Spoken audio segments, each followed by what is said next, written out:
Salut, c'est Marion Cat. Alors moi et mon look d'extraterrestre, on se retrouve pour une nouvelle vidéo dans laquelle je vais te faire partager mon expérience de prof d'art. Donc déjà, je pense que je vais diviser cette vidéo en 3 parties. Donc aujourd'hui, on va traiter de tout ce qui est les conditions de travail, donc comment on exerce sa profession de prof, la formation, le rythme de travail, de préparation des cours.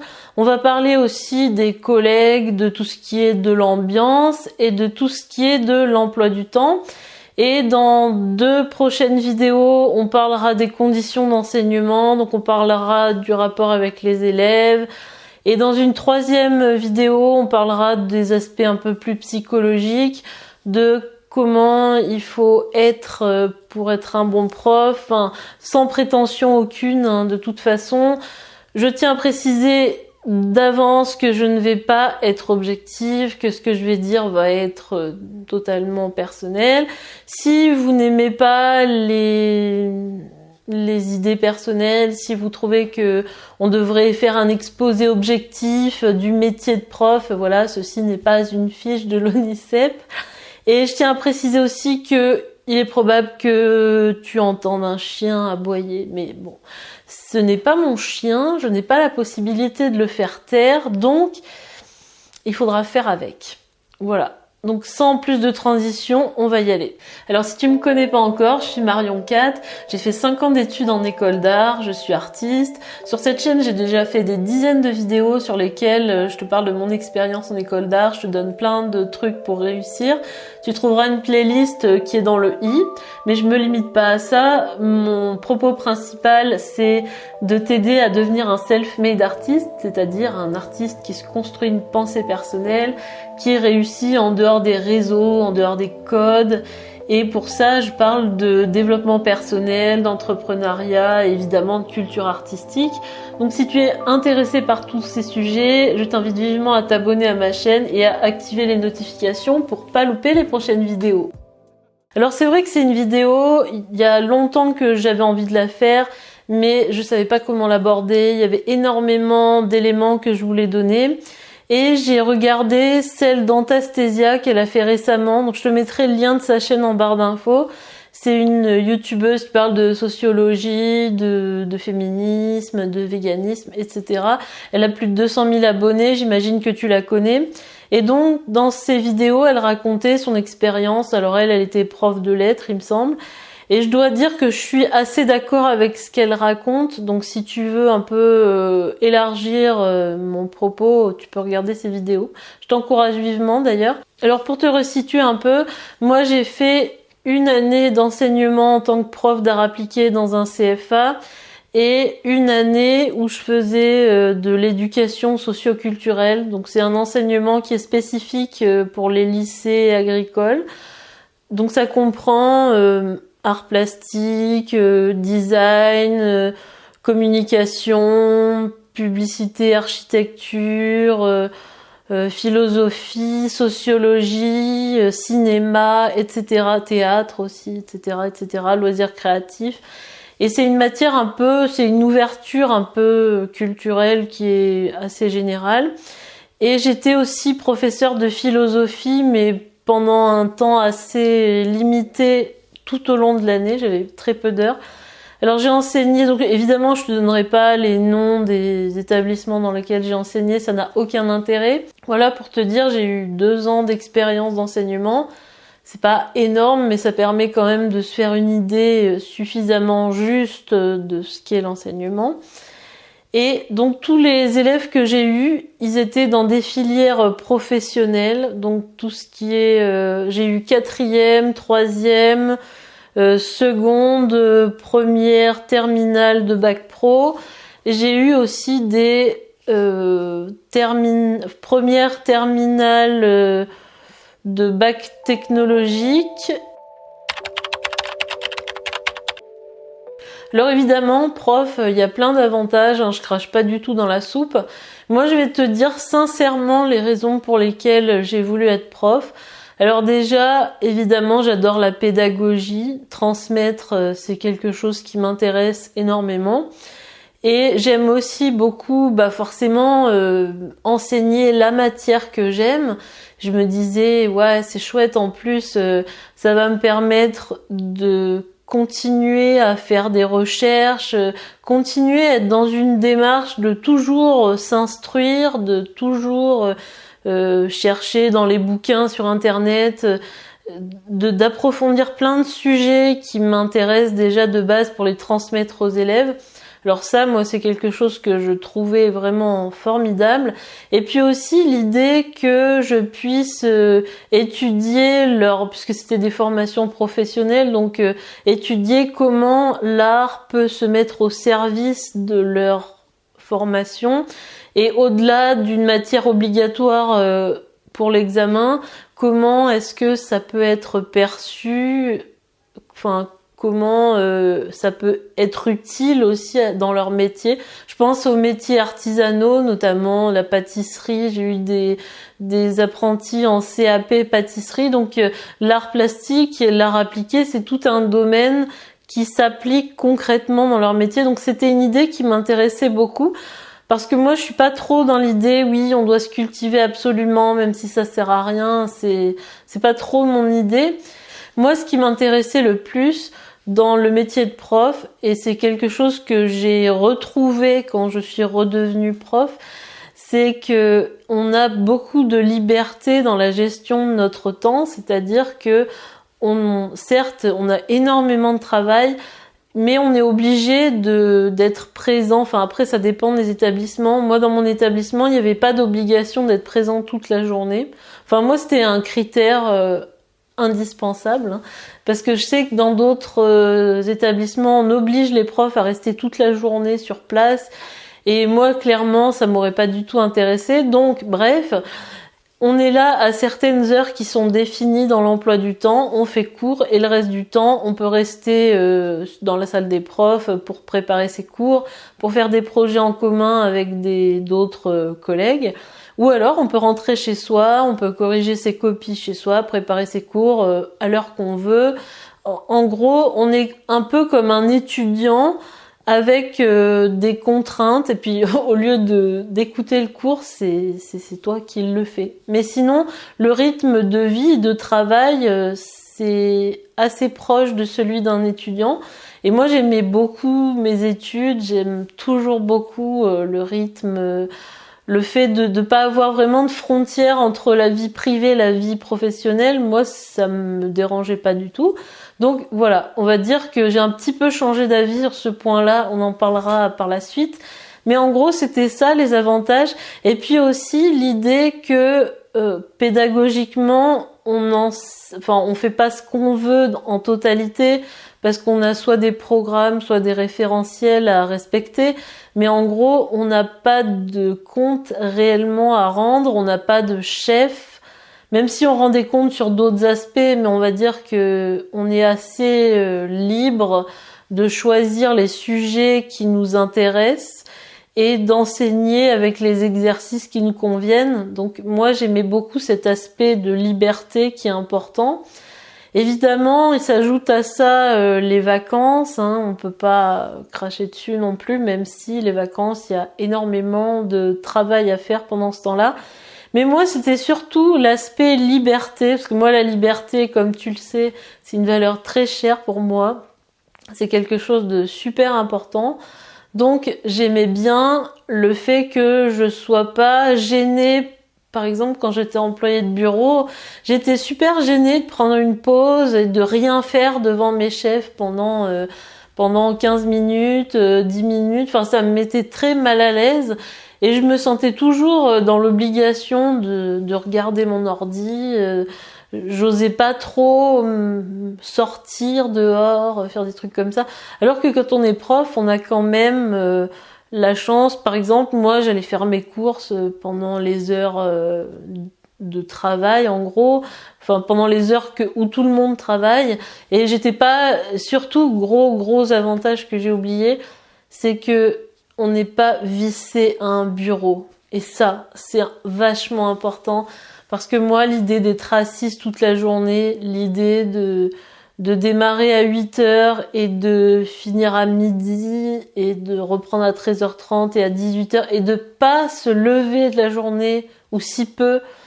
C'est vrai que moi, j'étais extrêmement mal à l'aise avec cette idée. D'ailleurs, je supporte toujours pas. Ça m'angoisse énormément aussi d'être enfermée seule dans un bureau face à un ordinateur toute une journée. En sachant que moi, j'aime beaucoup aller sur un ordinateur aussi pour m'amuser le soir. Donc bon, voilà, on va dire que ça correspondait pas du tout à ma personnalité d'être employée de bureau et de travailler aussi toute la journée en équipe. Enfin moi, c'est pas du tout possible. Et du coup, prof, c'est l'occasion d'être debout toute la journée. Il y en a qui trouvent ça fatigant, moi je trouve ça super. Et d'être en train de parler, en train d'être en interaction avec des élèves. Voilà, moi ça me semblait vachement important et c'est des qualités que je reconnais toujours au métier. Ensuite, je voulais parler un peu avec toi de la formation des enseignants. Donc moi, j'ai pas été prof titulaire, j'ai pas passé de concours ou quoi que ce soit. J'ai simplement fait des remplacements, c'était des contrats de plus ou moins longue durée suite à des arrêts maladie, des profs qui ont été mutés, qui n'ont pas été remplacés, bref. Donc tout ce que je te dis là, c'est pour la formation professionnelle et c'est sûrement pas partout pareil, mais on va dire que j'ai été recrutée simplement sur la base de mon master, sur l'idée que j'étais diplômée dans la matière concernée, quoique, puisque comme je te dis, j'ai été prof d'art appliqué alors que j'avais un diplôme en art plastique. Les arts plastiques, les arts appliqués, c'est pas du tout la même chose. Pour ceux qui connaissent pas, je vous laisse aller voir. Mais on va dire que j'ai été engagée à peu près fin juillet et au 1er septembre, j'ai commencé mon travail en sachant que, faut bien se remettre dans le contexte que avoir un diplôme dans une matière et faire des cours dans cette matière, ça n'a aucun rapport. Aucun. On s'imagine pas, mais la pédagogie, c'est un métier, c'est un vrai métier à part entière. Et c'est pas parce que on a un bon niveau, déjà, c'est pas parce qu'on a un bon niveau dans quelque matière que ce soit qu'on est capable d'enseigner, mais ensuite, au-delà d'être capable, puisque moi je pense que j'étais capable, j'avais la fibre pédagogique, mais ceci dit, avoir la fibre pédagogique, ça ne garantit pas de savoir produire des cours, de savoir produire des exercices. Ça a été le plus dur pour moi, parce qu'après, relater des connaissances, relater des informations sur, je sais pas, moi j'avais des thèmes comme la couleur, les couleurs complémentaires, les contrastes, les valeurs, etc. Ça, on peut le trouver dans quelques bouquins, on arrive à trouver l'information, on arrive à la structurer, on arrive à resituer plus ou moins des connaissances qu'on a eues soi-même au collège, puisque moi, aux Beaux-Arts, j'ai pas du tout appris les couleurs complémentaires, les valeurs, etc. Ça n'avait absolument rien à voir. Mais on va dire que c'est une information qu'on arrive à compiler, qu'on arrive à donner sous forme de cours. Mais ce qui est le plus compliqué, selon moi, c'est de produire des exercices, d'arriver à faire assimiler les connaissances par les élèves via des activités diverses et variées, oui. Donc il y a aussi l'idée selon laquelle on sait quel exercice il faut faire, donc moi ça me semble très très très compliqué. Et en plus de ça, il faut aussi arriver à traduire donc soit un programme, soit un référentiel. Donc un référentiel en formation professionnelle, c'est toutes les compétences que doit avoir un futur professionnel d'un métier donné. Donc il y a un référentiel par métier, référentiel boulangerie, référentiel pâtisserie, référentiel carrosserie, référentiel boucherie, etc. Donc c'est des textes plutôt... c'est vraiment presque réglementaire. C'est un langage assez particulier que on n'a pas l'habitude de décortiquer, donc faut arriver à adapter toutes ces compétences en cours et en séquence de cours, et il faut faire ce qu'on appelle une progression pédagogique. Donc il faut organiser tous les cours qu'on va avoir sur toute l'année, et il faut savoir en combien de temps tel exercice et telle activité va être possible, et comment les élèves vont recevoir ces activités, et savoir aussi à quel niveau placer ces exigences pour que les élèves réussissent leur examen. J'ai envie de te dire, quand tu n'as pas enseigné, c'est extrêmement compliqué. Il faut savoir que la pédagogie, ça s'apprend. Parler devant un public d'élèves, ça s'apprend. Faire des exercices, créer une progression pédagogique, ça s'apprend. Et surtout, gérer une classe, ça s'apprend aussi. Et qu'est-ce qu'on m'a appris à moi personnellement? Absolument rien. Pour te donner un peu le contexte, le jour de la rentrée, j'avais pas eu mon emploi du temps, j'avais pas mon adresse mail, que dalle, rien du tout. Et j'ai assisté à la réunion toute la matinée, tu sais, la réunion de pré-rentrée où on explique les nouveaux projets, les nouvelles orientations de l'établissement. Et en fait, j'ai appris à midi que j'avais un cours à 13h30 de 2 heures pour des terminales. Des terminales bac pro. Et je n'avais absolument rien préparé, je n'avais aucune notion de ce que je devais leur apprendre. Donc voilà, ça a été extrêmement compliqué. Après, on s'y fait, on est bien obligé de s'adapter. Des fois, il y a quelques collègues qui nous prêtent leurs cours. Mais il n'empêche que quand on est prof, et surtout quand on est prof remplaçant, on n'a pas de formation. Moi, j'ai pas passé le CAPES, le CAFEP ou toutes ces formations-là. Et dans ce métier, un des aspects qui a été pour moi le plus difficile à gérer, c'est le stress, c'est la pression. Parce que quand on est un jeune prof, quand on n'a jamais enseigné, il faut préparer ses cours un peu la veille pour le lendemain. Et moi, à chaque fois, à 6h du soir, je me disais, mais qu'est-ce que je vais faire comme cours? Qu'est-ce que je vais faire comme sujet? Qu'est-ce que je vais faire comme exercice? Alors en plus, tout ce qui est art appliqué, les arts en général, les bouquins, pour te référer, il y en a quasiment pas.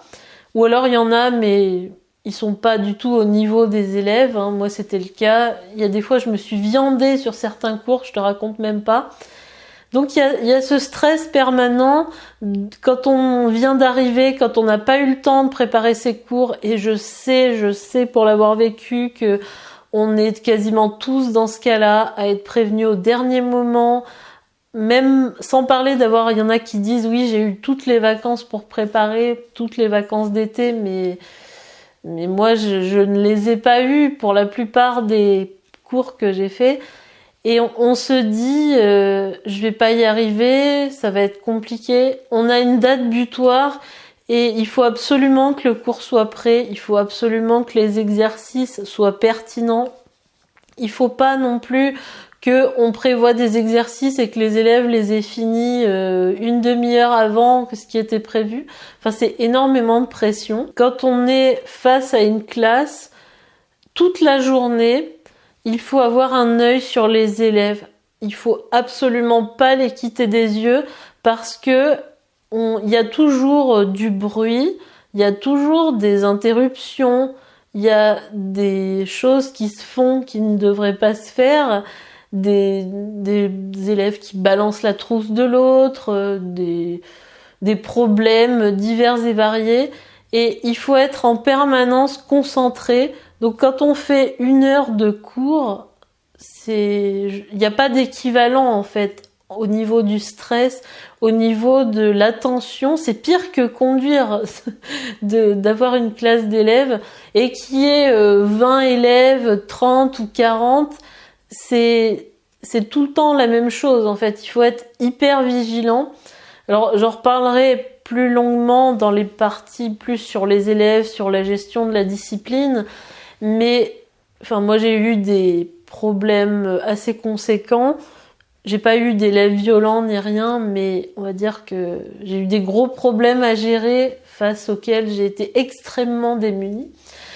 Donc il y a aussi le fait de devoir parler constamment, de devoir regarder, regarder les élèves. Est-ce qu'ils ont l'air d'avoir compris? Il faut savoir qu'un prof, quand il est face à sa classe, c'est lui qu'on regarde. Il est vraiment au centre de tous les regards, de toutes les attentions. Il faut accepter aussi ce rôle d'être une sorte de comédien, d'incarner ce qu'on fait, aussi d'être enthousiaste sur son sujet alors qu'on l'est pas forcément, et de montrer que c'est intéressant, que c'est formidable ce qu'on raconte. Et c'est énormément de pression, c'est énormément d'énergie, surtout quand on est introverti comme moi. Il faut vraiment prendre sur soi, il faut vraiment se donner en spectacle, en quelque sorte. Et puis, il faut avoir un œil sur tout. Il faut réussir à captiver l'auditoire grâce à ce qu'on dit. Il faut éviter les bavardages, il faut aider ceux qui en ont besoin, tout en ayant l'œil sur ceux qui n'ont pas besoin. Il y a ceux qui s'ennuient, il y a ceux qui trouvent que le cours est nul. Donc j'y reviendrai petit à petit, mais on va dire que on est vraiment au centre de l'attention. On est la personne qui doit être irréprochable, on ne doit pas faire d'erreurs, on doit savoir répondre à toutes les questions, on doit pouvoir faire face à tous les problèmes que les élèves imaginent pour nous mettre dans des situations compliquées. Donc c'est extrêmement fatigant, au-delà du fait en plus que on parle fort et on bouge pendant toute la journée. Moi, je peux te dire que j'étais dans un état lamentable. Quand j'arrivais chez moi, je dormais. J'étais épuisée par cette journée de me donner en spectacle, de discuter, d'expliquer, de réexpliquer, de donner la parole aux uns, de corriger les autres. En plus, l'idée qu'on discute aussi avec ses collègues, et ça en Tastésia on parlait bien, mais on est vraiment dans une sociabilité extrême qu'il faut arriver à gérer. Et moi, personnellement, ça me causait énormément de stress. Et surtout, on se demande aussi toujours, est-ce que le cours va intéresser ? Est-ce que je vais réussir à gérer ma classe? Est-ce que les exercices vont être finis dans le temps imparti? Est-ce que ça sera pas trop court? Est-ce que ils vont pas s'ennuyer? Est-ce que le sujet est intéressant? Est-ce que je devrais leur apprendre ça ou pas? C'est une pression totalement démesurée. On peut pas du tout prendre une pause en plus au-delà des créneaux prévus. Mais il n'y a pas de moment où on peut relâcher son attention, où on peut penser à autre chose, où on peut regarder par la fenêtre. C'est impossible. On est focalisé sur son sujet pendant toute la durée du cours. Il faut arriver à être présent, à être dans l'échange avec les élèves et absorber autant les énergies positives. C'est vrai que c'est agréable quand on voit qu'ils s'intéressent au cours, qu'ils s'investissent. Mais il faut aussi absorber toutes les énergies négatives, toutes les critiques, toutes les incivilités, toutes les réactions potentiellement surprenantes, toutes les conversations entre eux, tout ce qui se passe dans la classe, tout le groupe, alors qu'ils soient nombreux ou pas, revient à nous. En fait, on est une sorte vraiment d'éponge qui doit tout gérer, qui doit être capable à la fois de transmettre un savoir, mais aussi de gérer toute la discipline de la classe et d'aider ceux qui en ont besoin. Donc c'est extrêmement fatigant physiquement et psychologiquement. Pour parler un peu des collègues, alors moi dans les 2 établissements dans lesquels j'étais très bien accueillie, il n'y a pas de souci par rapport à ça.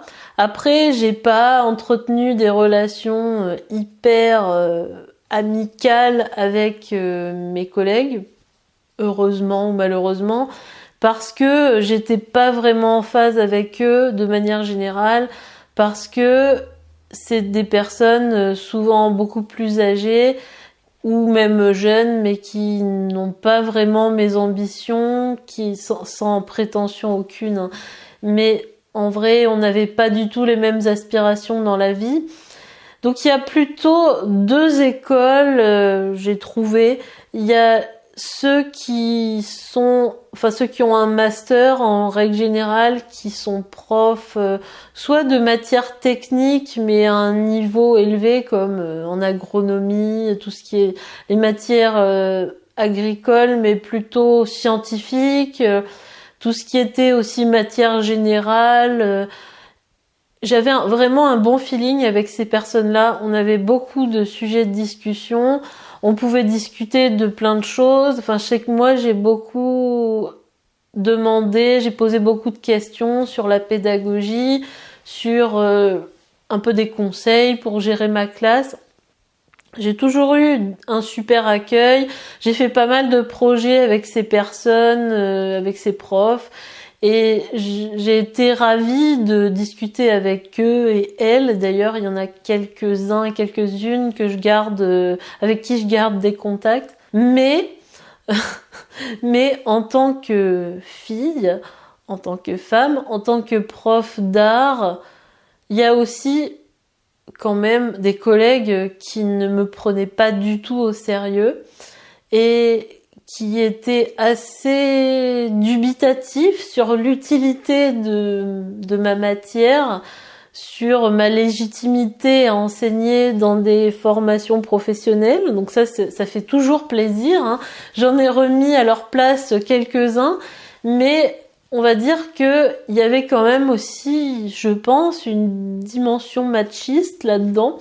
Et il faut avouer aussi que dans les formations purement techniques, il y a beaucoup de profs qui se trouvent, je sais pas s'ils ont un problème avec les femmes ou avec les personnes qui ont plus de culture qu'eux, qui sont plus instruits, je sais pas. Mais il y avait quand même une certaine distance et un certain mépris, un espèce d'esprit beauf autour de ça. Et c'est vrai que moi, j'étais pas du tout considérée comme une personne qui enseigne quelque chose d'utile. Et quelque part, certains de mes collègues n'encourageaient pas forcément les élèves à travailler dans ma matière, ce qui est totalement scandaleux, je trouve, hein. Mais bon, on va dire que il y a aussi une dimension de non prise au sérieux des matières littéraires et encore plus des matières artistiques, et d'autant plus quand on est une femme. Donc bon, on va dire qu'il y a toute une partie de mes collègues qui, au-delà de se moquer de l'art, au-delà d'être méprisant ouvertement, il y a aussi une mentalité quand même assez basse de plafond que moi j'ai pas trop aimé. Même si je me considère pas du tout comme une lumière, moi je viens pas du tout d'un milieu cultivé, d'un milieu de gens qui ont de l'argent, qui ont fait des hautes études ou quoi, mais je me suis heurtée quelquefois à des incompréhensions, des profs qui avaient le même âge que moi, je pense à une personne comme ça qui ne me parlait pas, qui refusait d'être proche de moi parce que j'avais fait une thèse et que donc obligatoirement je me la pétais, hein, faut croire, alors que c'est pas du tout mon genre, alors que j'ai énormément de curiosité pour tous les métiers, que j'ai des personnes de ma famille qui sont dans l'artisanat, que j'ai grandement hésité avant de me lancer dans un métier artisanal, avant de faire les beaux-arts. Enfin, moi je suis tout sauf méprisante, prétentieuse et compagnie. Mais j'ai l'impression que il y a une impossibilité de discuter. Il y a des personnes dans ces milieux professionnels qui ne sont pas spécialement ouverts à la discussion et qui n'avaient peut-être tout simplement pas envie de me connaître, ce qui est fort dommage. De manière générale, moi j'ai jamais envisagé d'être prof toute ma vie dans un lycée professionnel ou dans un CFA ou quoi que ce soit, et je savais que être prof, être dans ce milieu-là, c'était temporaire. Et à l'époque, j'écoutais énormément déjà Antoine BM, Jean Rivière, Anthony Neveu et tous ces entrepreneurs du web. Et j'avoue que j'avais pas tellement envie non plus d'être parmi ces personnes que j'appréciais beaucoup par ailleurs, mais c'est vrai que moi, la vie de salarié, ça m'a jamais convenu et je me suis jamais sentie en phase avec même mes collègues les plus proches. Mais moi, cette vie rangée, la maison, le chien, les enfants, le racontage de vacances, le racontage de week-end, les conversations qui rentraient vraiment dans la sphère privée de mes collègues avec qui je n'avais pas spécialement de points communs. Ça me fait de la peine un peu de dire ça parce que il y en a avec qui j'ai eu énormément de discussions, mais j'étais pas à ma place. Et si toi aussi t'es pas à ta place à un endroit, tu te rends compte que tu n'arrives de toute façon pas à communiquer avec les autres et il y a toujours un décalage qui se crée. Et moi, mes collègues profs, c'était un peu, bien que j'admets qu'ils puissent avoir une vie épanouie et agréable, mais on va dire que moi, c'était vraiment pas du tout la vie que je comptais mener. Et j'avais vraiment envie de partager avec des personnes qui soient ambitieuses et qui aient envie vraiment d'aller très très loin dans autant dans leur connaissance que dans leur état d'esprit, des gens qui soient ouverts sur l'entrepreneuriat, le développement personnel, des choses comme ça. Et j'avoue que j'en ai pas trouvé parmi les profs que je fréquentais, ou alors j'en ai trouvé, mais c'est des personnes qui sont plus profs aujourd'hui non plus. Un des aspects qui m'énervait assez, c'était la critique, les profs qui critiquent les élèves, les parents, les responsables, tout, qui critiquent tout en bloc. En fait, ça, c'est pas un mythe. Et moi, j'arrivais pas à comprendre, et je pense que j'arrive toujours pas, en fait, à comprendre que on puisse passer sa vie, passer sa carrière à critiquer. C'était centralisé surtout sur la direction, sur les directeurs adjoints d'établissement. Et moi, je n'arrivais pas à comprendre qu'on puisse critiquer un système tout en y restant, en sachant que moi, je savais très bien que déjà j'essayais de pas trop critiquer parce que je me mettais un peu à la place aussi de mes responsables. J'essayais de m'imaginer comment ils faisaient pour gérer des situations complexes et je me disais que qu'est-ce que je ferais à leur place, je sais pas en fait.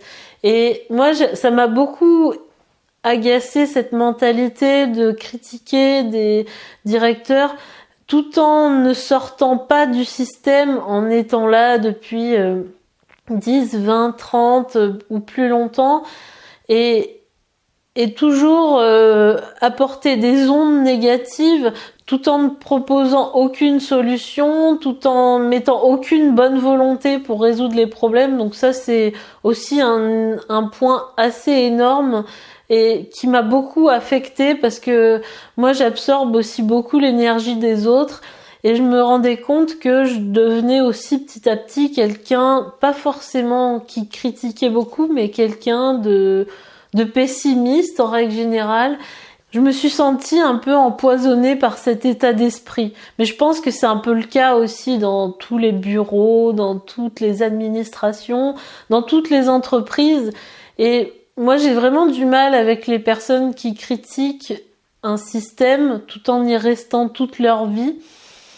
je suis pas tellement dans ce genre de revendication. Pour moi, c'est soit il faut changer le système, donc avoir des actions militantes, ce qui était le cas de certains, hein, ou soit partir, aller ailleurs, mais de rester, de toujours ressasser, toujours parler pour ne rien dire finalement, puisqu'après, l'heure de pause ou les 10 minutes de pause étaient terminées et ces personnes retournaient refaire les mêmes choses, retournaient faire leurs cours comme si de rien n'était.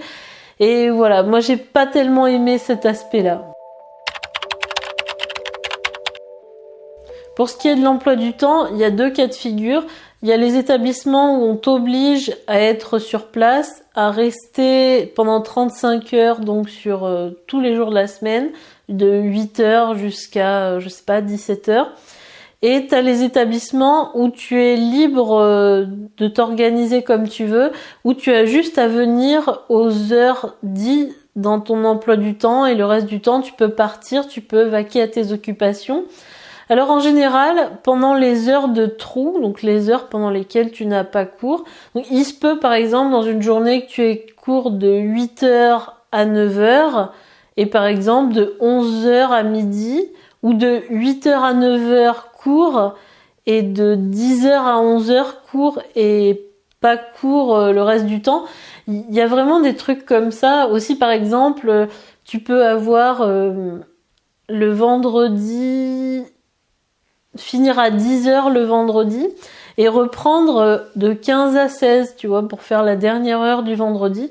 Donc il n'y a pas forcément d'emploi du temps organisé, plutôt pour les titulaires, hein, mais pour les vacataires, on les met quand il y a des trous à boucher. Donc c'est génial, c'est un grand plaisir. Mais on va dire que quand tu es en heure de trou, tu peux préparer tes cours. Souvent, il y a des ordinateurs qui sont mis à disposition des profs. Alors, parfois, il y a des bureaux, parfois, il y a un open space où tu peux préparer tes cours, les mettre en forme sur ordinateur, les imprimer. Mais il faut savoir aussi que pendant ces fameuses heures de libre, il faut savoir que quand tu donnes 1 heure de cours, tu es payé 1 heure et demie. Et cette demi-heure correspond à la préparation, si tu veux. Tu as 1 heure de cours et une demi-heure de préparation. Mais il faut savoir que quand on est prof, c'est vraiment pas 1 heure de cours, une demi-heure de préparation, sauf peut-être si tu as 30 ans d'expérience. Mais quand tu commences les cours, c'est plutôt 1 heure de cours égale 2 heures de préparation, voire plus. Donc, il y a énormément de travail à faire entre les heures d'enseignement, parce que il y a un certain malentendu. En fait, les élèves, quand ils nous voient assis à un bureau en train de leur faire un exercice, moi j'ai eu la réflexion plusieurs fois, ils s'imaginent qu'on fait rien. Oh super, c'est des heures de repos, bien sûr. Mais il y a une énorme préparation derrière. Et il faut savoir qu'il n'y a pas que ça non plus, parce que il y a aussi beaucoup de sorties pédagogiques qu'il faut organiser, donc souvent, ou de projets pédagogiques. Donc il faut souvent téléphoner à des partenaires culturels, surtout quand on est dans une matière culturelle, artistique, littéraire. Il y a beaucoup de projets à organiser. Je suis en train de faire le montage de cette vidéo et c'est vrai que il y a quelque chose que j'ai pas trop évoqué, que Antastasia disait un peu à demi-mot, c'est qu'il y a énormément de disparités aussi au niveau de la charge de travail. C'est que quand on est prof d'histoire, prof de lettres, prof d'art, on a vraiment énormément de sources possibles auxquelles se référer.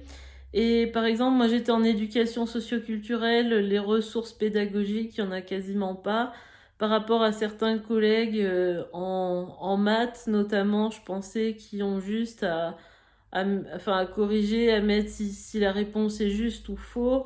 Dans le cadre de matières littéraires, de matières philosophiques, de matières artistiques, on a tout un travail à étudier, à comparer, à lire, à comprendre, toutes des réponses à interpréter. Et j'avoue que parfois on a souvent le double, voire le triple de travail à faire pour le même salaire. Donc voilà, il y a vraiment beaucoup de disparités au niveau de la préparation des cours, de la correction. Et puis aussi, il y a le fait que quand on est prof d'art, les élèves s'attendent à ce qu'on organise beaucoup de sorties, à ce que on commente beaucoup de tableaux, à ce qu'on aille au musée, à ce qu'on aille au théâtre, à ce qu'on aille au cinéma, etc. Donc c'est un investissement qui n'a rien à voir et sous le prétexte qu'on est passionné, ça devrait être complètement automatique. Il y a aussi tout ce qui est réunion pédagogique qui est organisé par la direction, par les responsables de pôles. Quand on est dans un lycée professionnel, souvent il y a des pôles qui correspondent aux différentes formations. Donc, par exemple, il y a le pôle alimentation, le pôle automobile, le pôle vente. Et donc, quand on est prof, par exemple, prof d'art, on dépend de plusieurs pôles parce qu'on va autant enseigner dans tout ce qui est vente, dans tout ce qui est métier de bouche et aussi dans tout ce qui est commerce. Donc, souvent, on a toutes les réunions de tous les pôles à faire. On a aussi tous les conseils de classe. On n'a pas beaucoup d'heures par semaine, mais on a beaucoup de classes différentes. Moi, j'avais, je l'ai dit peut-être déjà, quatrième, troisième, seconde, première, terminale, professionnelle. J'avais des adultes, j'avais des bacs technologiques dans des filières différentes. Donc, t'imagines le volume de travail. Il y a aussi les rendez-vous avec les parents. Il y a les discussions qu'on peut avoir avec les élèves. Par exemple, un élève qui n'a pas compris. Donc, ça peut être 10 minutes avec l'un, un quart d'heure avec l'autre. À la fin de la journée, ça fait beaucoup de temps passé. Mais surtout, moi, ce que j'ai trouvé le plus compliqué, c'est que pendant les heures de libre, il faut régler les problèmes. Il faut souvent régler les problèmes de discipline, amener les élèves chez le ou la CPE, discuter des problèmes avec les surveillants. Il faut, selon l'établissement dans lequel on est, selon les règles, prévoir des punitions, prévoir des heures de colle, discuter avec les responsables de pôle, avec les CPE de ce qui s'est passé, de quels problèmes il y a eu dans la classe, d'échanger aussi avec les collègues. Est-ce que tu as eu des problèmes avec tel élève? Qu'est-ce qui se passe?